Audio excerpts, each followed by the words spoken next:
पुन्हा एकदा मनपूर्वक स्वागत आपल्या आवडत्या YouTube चॅनल मध्ये, ज्याचं नाव आहे किशा काकाज किचन। आजचा जो पदार्थ आहे मित्रांनो, बाहेर आपण खायला गेलो की सर्वात जास्त खाल्ला जाणारा पदार्थ म्हणजे पावभाजी। पावभाजी घरात केली जात नाही, याचं सगळ्यात महत्त्वाचं कारण म्हणजे पावभाजी करणं हे काही लोकांना कटकटीचं वाटतं। कारण एकतर पावभाजी मसाला मिळत नाही, मसाला मिळाला तरी कुठल्या भाज्या वापरायच्या हे माहिती नसतं, किती शिजवायचे हे माहिती नसतं, आणि त्यामुळे आपण या सगळ्या गोष्टींची उत्तरं आज आपल्या या रेसिपी मध्ये शोधणार आहोत।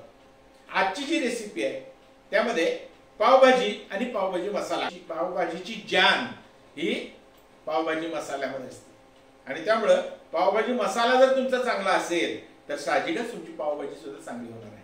त्यामुळे चला तर आपण या पावभाजीची रेसिपी आणि पावभाजी मसाल्याची रेसिपी।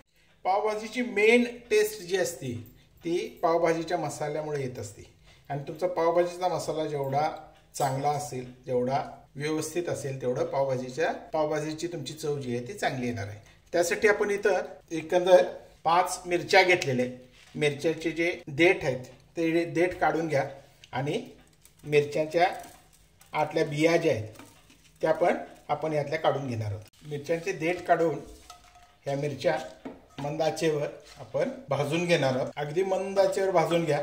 ह्या मिरच्या जास्त करपवायच्या नाहीत, कारण मिरच्या जर करपवल्या तर आपल्या पावभाजीचा मसाला जो आहे तो कडवट होऊ शकतो। त्यामुळं फक्त त्याचं मॉइश्चर कमी करून घ्यायचं आहे आपल्याला त्या मिरच्यामध्ये, आणि त्या मिरच्या बाजूला काढून घ्या। याच पॅनमध्ये आपण पाव कप धने घेणार आहोत, 2 मोठे चमचे जिरे घेणार आहोत, 1.5 मोठा चमचा बडीशेप घेणार आहोत। हे सुद्धा आपल्याला थोडंसं परतून घ्यायचं आहे। मसाले आपले जरा भाजून झालेले आहेत, तर आपण हेही काढून घेऊ।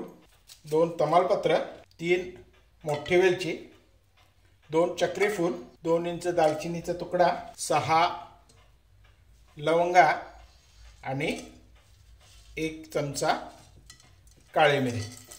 बाकीचा मसाला सगळा घ्यायचा आहे, आणि हा पण मसाला मंद आचेवर जरा परतून घ्यायचा आहे, भाजून घ्यायचा आहे। हा मसाला परत एकत्र करून आपण व्यवस्थित भाजून घेतलेला आहे। हा आता आपण गार होण्यासाठी प्लेटमध्ये काढून घेऊ। आपला मसाला आता थंड झालेला आहे। आता त्याच्यामध्ये आपण बाकीचे जे पावडर मसाले आहेत ते घालून घेऊया। यामध्येच आपण 2 चमचे आमचूर पावडर घालून घेऊया, 1 मोठा चमचा लाल तिखट घालून घेऊया, काळं मीठ 1 मोठा चमचा घालून घेऊया, हळद 1 चमचा घालून घेऊया। जो सहसा वापरला जात नाही तो मसाला म्हणजे सुंठ पावडर, ह्याच्यामध्ये आपण 1 छोटा चमचा घालून घ्यायचा आहे। या सगळ्या मसाल्यांना आपण परत बारीक वाटून घेणार आहोत। या पद्धतीने मित्रांनो आपला पावभाजी मसाला तयार झालेला आहे। या मसाल्याचा वापर करून आपण पावभाजी करून घेणार आहोत। आपल्याला पावभाजीसाठी ज्या भाज्या लागणार आहेत त्या आपण पहिल्यांदा बघून घेऊया। इथं आपण बटाटा घेतलेला आहे 100 ग्रॅम, कोबी घेतलेला आहे 100 ग्रॅम, गाजर घेतलेला आहे 100 ग्रॅम, आणि फ्लावर घेतलेला आहे 100 ग्रॅम। त्याच्याबरोबरीनं मटार घेतलेले आहेत 50 ग्रॅम, आणि ढोबळी मिरची घेतलेली आहे आपण 50 ग्रॅम। ढोबळी मिरची सोडून या सगळ्या भाज्या आपण कुकरमधून हळद आणि मीठ टाकून उकडून घेणार आहोत। इथं आपण कुकर ठेवलेला आहे गॅसवर, त्याच्यामध्ये आपल्या सगळ्या भाज्या ज्या आहेत त्या घालून घेऊया। कोबी, फ्लावर, गाजर आणि मटार, बटाटा, या सगळ्या भाज्या आपण कुकरमध्ये घेणार आहोत। भाज्या व्यवस्थित बुडतील एवढं पाणी घालणार आहोत।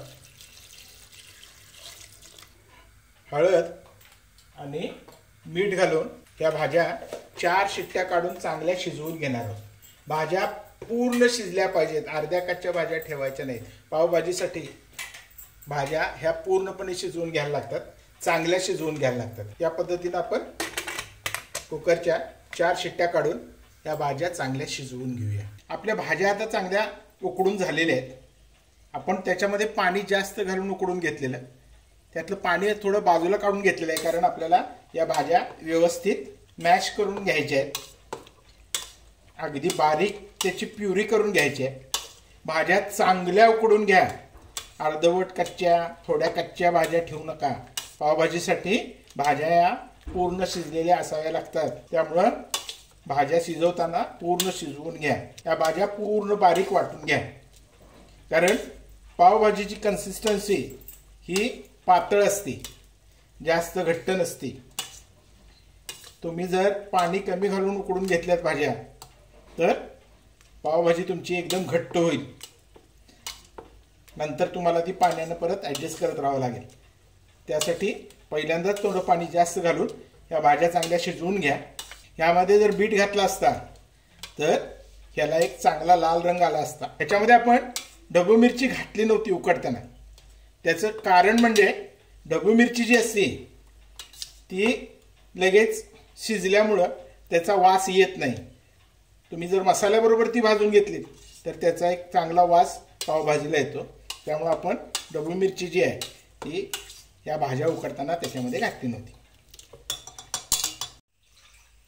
आता आपण पावभाजीच्या भाजीची तयारी करून घेऊ. भाजी करण्यासाठी इथं आपण पहिल्यांदा बटर घेणार आहोत आणि त्यामध्ये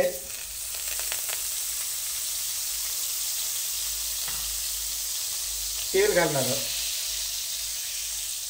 बटरमध्ये तेल घालण्याचं कारण एवढंच की बटर जळू नये म्हणून आपण त्यामध्ये तेल घातलेलं आहे. पावभाजीमध्ये बटर फार मोठ्या प्रमाणात वापरलं जातं. बटर चांगलं घातल्याशिवाय पावभाजी चवीला लागत नाही असं म्हणतात. आता याच्यामध्ये तेल थोडं गरम झालेलं आहे आपलं. त्यामध्ये आपण अर्धा चमचा जिरे घालून घेऊ.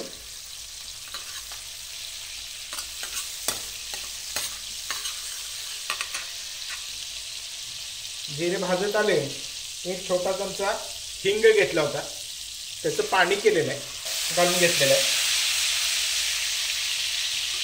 त्याच्यामध्येच आपण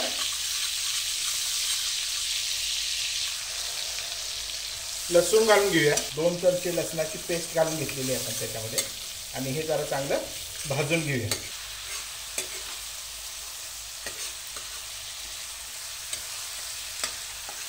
लसूण पेस्ट भाजून झालेली आहे. त्याच्यामध्ये आपण जे मोठे 2 कांदे कापून घेतलेले आहेत ते घाला त्याच्यामध्ये आणि हे कांदे चांगले मऊ होईपर्यंत या बटर आणि तेलामध्ये भाजून घ्यायचे. आपला आता कांदा भाजत आलेला आहे. यामध्ये आपण 3 मोठे चिरलेले टोमॅटो जे आहेत ते घालून घेतलेले आहेत. जेवढा कांदा असेल पावभाजीसाठी टोमॅटोचं प्रमाण कायम कांद्यापेक्षा जास्तच घ्यावं लागतं. जेवढा कांदा असेल त्याच्या 1.5 ते 2.5 आपल्याला टोमॅटोचं प्रमाण ठेवावं लागतं. कारण टोमॅटोची ग्रेव्ही चांगली होणं आवश्यक असतं. आता मित्रांनो, यामध्ये अनेक गोष्ट आहे ती म्हणजे जर तुम्हाला पावभाजी बाजारसारखी लाल भडक पाहिजे असेल तर तुम्हाला या भाज्या उकडताना त्याच्यामध्ये एक बीटाचा छोटासा तुकडा घालावा लागेल. बीटचा रंग जो लाल असतो, नाहीतर मग रंग घातला जातो बाजारात आणि रंग हा तब्येतीला चांगला नसतो. त्यामुळं तुम्हाला जर रंग तसा हवा असेल लाल भडक तर तुम्हाला बीटाचा एक छोटासा तुकडा या भाज्या उकडताना त्याच्यामध्ये घालावा लागेल. आता याच्यामध्ये आपण थोडंसं मीठ घालून घेऊ. भाज्यांमध्ये पण उकडताना आपण मीठ घातलेलं आहे, त्यामुळं मीठ जरा बेताचंच घालायचं. इथं मीठ फक्त मी टोमॅटो मऊ करून घेण्यासाठी, टोमॅटो लवकर शिजण्यासाठी म्हणून घातलेला आहे.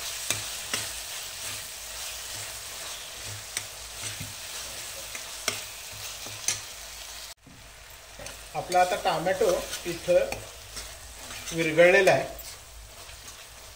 त्याच्यामध्ये आपण पावडरचे मसाले सगळे घालून घेऊया. त्यामध्ये 1 चमचा हळद घातलेली आहे. त्याच्यानंतर 2 चमचे आपण लाल तिखट घालून घेणार आहोत आणि याच्या बरोबरीनं आपण जो मसाला केला होता पावभाजीचा, हा मसाला असा बरणीमध्ये भरून घेतलेला आहे. हा मसाला 3 ते 4 महिने अगदी आरामात टिकतो. यातले आपण 3 चमचे मसाला, मोठे चमचे घेतलेले, 3 मोठे चमचे मसाला घालून घ्यायचा आणि याच्यामध्ये थोडंसं पाणी घालून हे मसाले व्यवस्थित मिसळून घ्यायचे। पाणी घालायचं कारण मसाले जळू नयेत म्हणून याच्यामध्ये थोडंसं पाणी घाला आणि हे मसाले व्यवस्थित मिसळून घ्या। मसाला घातल्या एवढा छान वास येतो याला। आता याच्यामध्ये आपण हिरवी ढबू मिरची जी घेतली होती ती घालून घेणार आहोत आणि या मसाल्याबरोबर ती भाजून घेणार आहोत। मसाल्याबरोबर ही ढबू मिरची अगदी व्यवस्थित भाजून घ्या। ढबू मिरची शिजायला जास्त वेळ लागत नाही, पण तिचं जे टेक्स्चर असतं ते पावभाजीला एक व्यवस्थित टेक्स्चर देण्याचं काम करत असतं। आपला मसाला आता व्यवस्थित परतून झालेला आहे। त्याच्यामध्ये आपण शिजवून घेतलेल्या ज्या भाज्या आहेत त्या ओतून घेणार आहोत। या मसाल्याबरोबर त्या चांगल्या मिसळून घेणार आहोत। या भाज्या व्यवस्थित या मसाल्याबरोबर मिसळून घ्यायच्या आहेत आणि जर काही भाज्या मोठ्या राहिल्या असतील तर त्या व्यवस्थित परत एकदा त्याचा मॅश करून घ्या, व्यवस्थित मिसळून घ्या। आता आपली पावभाजी तयार झालेली आहे। याच्यामध्ये आणि थोडंसं वरती आपण बटर घालू आणि सर्व करताना सुद्धा ज्यावेळी तुम्ही प्लेटमध्ये पावभाजी घ्याल त्याच्यात वरती थोडंसं बटर घालून पावाबरोबर आपण पावभाजी सर्व करणार आहोत। अशी या पावभाजीची कन्सिस्टन्सी जी आहे ती थोडी रनीस ठेवावी लागते। त्याच्यामध्ये थोडंसं पाणी आणि थोडं घाला, म्हणजे भाज्या उकडलेले जे पाणी आहे ते थोडं याच्यामध्ये परत घालून पातळ करून घ्या। कारण जसजसं भाज्या शिजत जातील तसतसं हे आणि घट्ट होत जातं। त्यासाठी हे थोडं पातळच ठेवा आणि हे चांगलं उकळून घ्या। आपण थोडं बटर घालून घेऊ। पावभाजीमध्ये बटर थोडं जास्तच घ्यावं लागतं, त्यामुळं बटर घालताना हात आकडता घेऊ नका, बटर त्याच्यामध्ये भरपूर घाला। अशा तऱ्हेने आपली पावभाजी तयार झालेली आहे। आपण आता ती सर्विंगसाठी एका सर्विंग बाउलमध्ये काढू। आता पावभाजी सर्व करायच्या आधी पाव जे असतात ते आपल्याला बटरमध्ये व्यवस्थित भाजून घ्यावे लागतात। त्यासाठी इथे तवा ठेव, त्याच्यावर लाल तिखट थोडंसं टाकून घ्या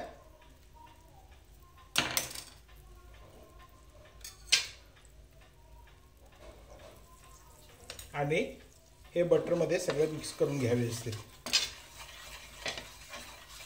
आणि प्रत्येक पाव हा मधून असा व्यवस्थित कापून त्या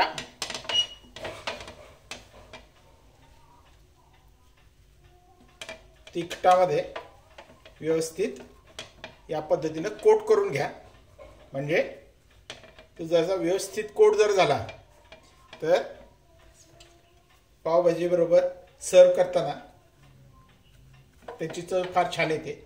आणि हा दोन्ही बाजूनं पाव व्यवस्थित भाजून घ्या आणि सर्व करताना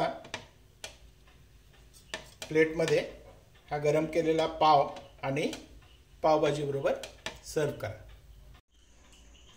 मित्रांनो, अशा तऱ्हेने आपली पावभाजीची डिश तयार झालेली आहे। ही डिश करून बघा, तुम्हाला नक्की आवडेल। आवडली तर आपल्या सगळ्या मित्रमैत्रिणींना शेअर करा। तुम्ही जर आमच्या चॅनलवर पहिल्यांदा आला असाल किंवा चॅनलला सबस्क्राईब केलं नसेल अजून, तर आमच्या चॅनलला सबस्क्राईब करा आणि हा व्हिडिओ आपल्या इतर मित्रांना शेअर करून ह्याला नक्की एक लाईक द्या। आणि आमचा व्हिडिओ शेवटपर्यंत बघितल्याबद्दल धन्यवाद.